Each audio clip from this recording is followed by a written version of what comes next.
For a long time, if you went to the library in Wilmington, North Carolina, there was one thing you weren't allowed to research. We were refused. We were rejected by the librarian. When I asked about or inquired about 1898, they wanted to know why. I was told that, yes, they had something, but they kept it under lock and key. The story of Wilmington in 1898 still isn't widely known.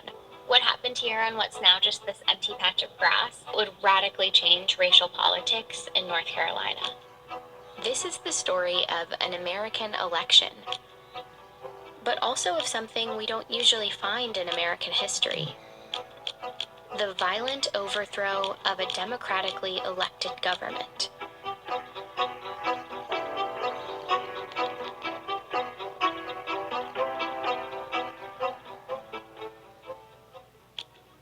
In the late 1800s, Wilmington, North Carolina was the state's largest city. It had a majority black population, and historians today describe it as a rarity in the post-Civil War American South. Wilmington, prior to November 1898, was what the New South could be at the cusp of the 20th century. There was an unusual degree of black prosperity.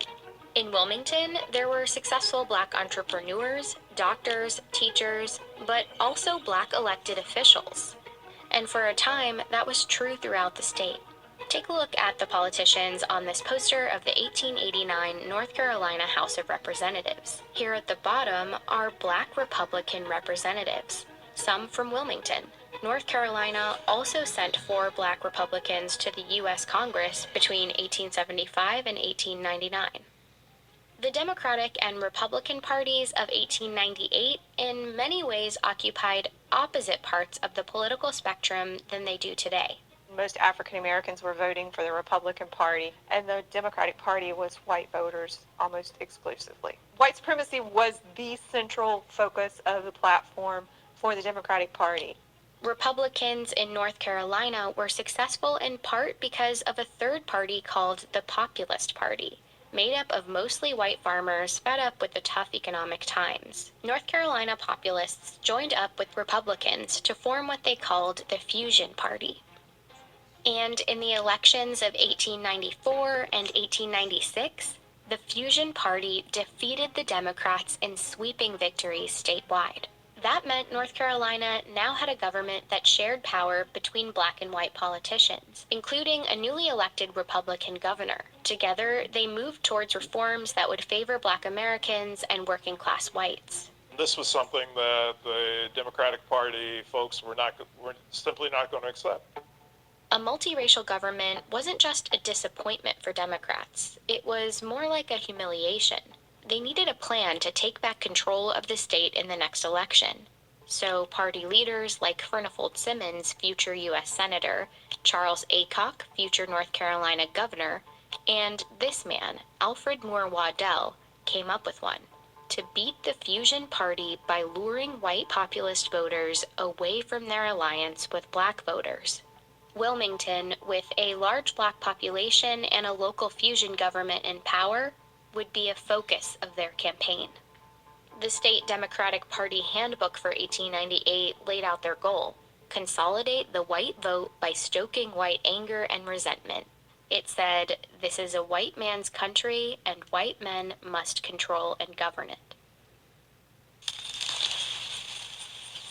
Maybe the future of beer isn't so futuristic after all. Their most effective tool was the media. One of North Carolina's biggest newspapers was a Democratic Party mouthpiece. It ran racist political cartoons throughout 1898. Not everybody was literate in 1898, but to see a political cartoon of the type that ran, you may not be able to read it, but you know exactly what it means. Many of the cartoons were centered on the threat of Negro rule, even though the fusion government was mostly white. They also played up another fear: Black men threatening white women became a theme. White men need to do all that they can to protect white womanhood. This was all part of North Carolina Democratic strategy, but it echoed the national racist rhetoric of the time. In one speech that Democrats printed in Wilmington paper, a prominent Georgia writer named Rebecca Felton said, If it takes lynching a black man a day to protect white womanhood, I say lynch. Her speech prompted a Wilmington black man named Alex Manley, owner of the Black-run Daily Record newspaper, to respond with a column. He made a simple observation that, at the time, was shocking. That white women who had liaisons with black men did so voluntarily and enthusiastically. Manley wrote, "Every Negro lynched is called a big, burly black brute, when in fact, many were sufficiently attractive for white girls to fall in love with them." Manley pretty much said, in a nutshell, sometimes white women choose to be with black men. Manley's editorial became another tool for Democrats. Newspapers reprinted it, called it a horrid slander, and ran comments about it on a daily basis. It was just a few months before the election, and white voters were angry. By the time the election rolls around on November 8th, black voters, Republican voters, had been thoroughly intimidated here.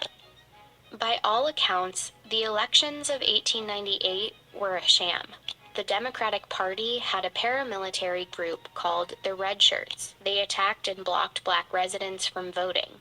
At a rally just before the election, Alfred Moore Waddell provoked the crowds. He said, "Negro office holding ought at once and forever be brought to an end, even if we have to choke the current of the Cape Fear River with carcasses." The votes were counted, and the Democrats won. Democratic candidates won every seat they had a candidate up for election in. But some local fusionist politicians remained in power because their seats hadn't been up for re-election, like the white Republican mayor and the Board of Aldermen. And of course, the election did nothing to undo the economic power black folks held in the city. The Democrats had won the election, but their goal of total white supremacist control remained out of reach. And so they engineered what was essentially a coup d'etat. The day after the election, at a gathering for white men in Wilmington, the Democrats unveiled a document called the White Declaration of Independence. It contained an ultimatum. Cynthia Brown, whose descendants were in Wilmington back in 1898, is a historian at her church where there's a preserved copy of the Declaration from the next day's newspaper.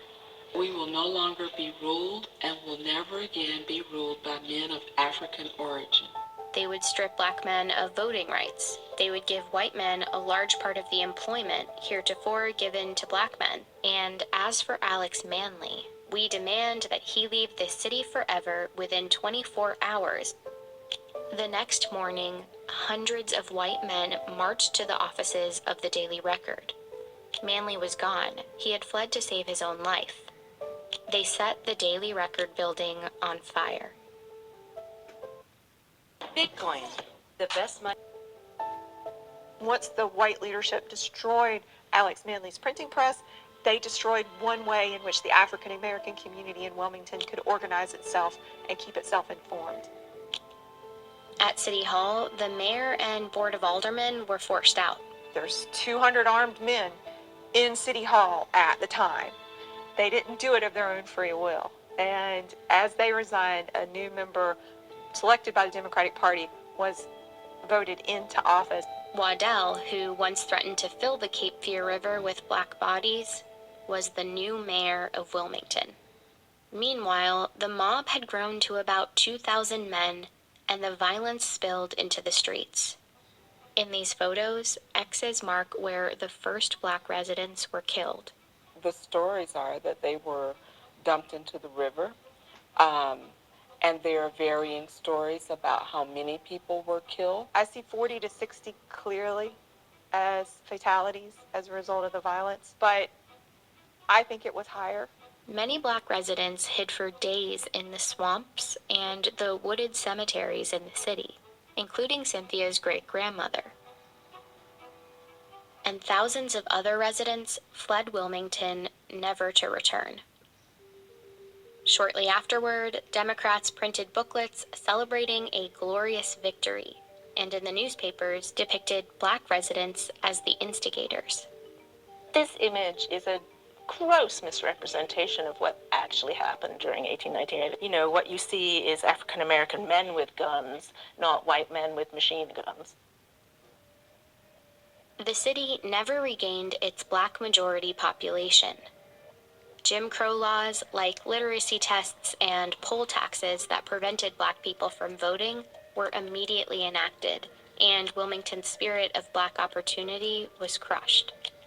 Black political representation in the state was over. It would be 90 years until North Carolina elected its next black Congress member. Wilmington did a really great job of covering up a very dark past for a very long time. Over the years, the textbooks on North Carolina's history have struggled to accurately describe what happened in 1898.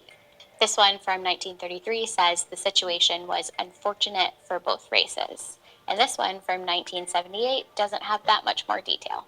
But they both praise Charles Aycock, a politician who helped perpetrate the riot. They say he had a keen mind and a kind heart, and that, in fact, he was one of the best friends that the colored people had in the state. It's a legacy that North Carolina has yet to fully undo. The names of the perpetrators are on Wilmington's school buildings and city parks. But the legacy is also bigger than those names. Turn on the news, and the state's long history of political suppression echoes. And we turn to a strict new vote.